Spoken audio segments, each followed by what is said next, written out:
কিছু কিছু আপুরা ভাবে সেলাই কাজ করতে গেলে শুধু একটা মেশিন কিনলে হয়ে যায়। না রে বোন, সেলাই কাজ করতে গেলে যে কত কি লাগে, যদি সেলাই কাজ করো কোনো সময় তখন বুঝবে।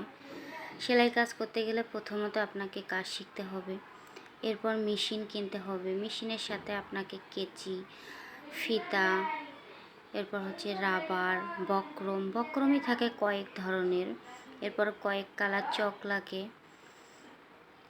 অনেক ধরনের লেস লাগে, অনেক রকম। আর সুতা যে কত কালার লাগে সেটা হচ্ছে আপনি কাজ করলে তখন বুঝবেন।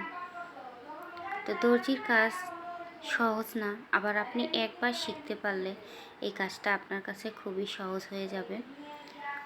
তো আপনি যদি ভাবতেছেন যে দর্জির কাজ করবেন, তো দর্জির কাজ করতে গেলে প্রথমত আপনাকে মানুষের কথা শুনতে হবে, কারণ আপনি যদি নিজের কাজ করেন তাহলে তো কোনো সমস্যা নেই। যদি মানুষের কাস্টমারের কাজ করে থাকেন তাহলে কত কাস্টমারের কত রকমের কথা শুনতে হবে, আপনি ভালো করলেও কথা শুনতে হবে। যদি একটু খারাপ কাজ করেছেন, কোনো কাপড়ে কোনো সমস্যা হয়েছে, তখন তো কাস্টমারের কথার শেষ নেই।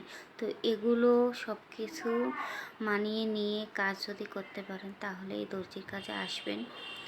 আর দর্জির কাজ শিখতে কিন্তু বেশি সময় লাগে না। আপনি যদি আপনার মন থেকে কাজটা করে থাকেন তাহলে খুব তাড়াতাড়ি এই কাজটা করতে পারবেন।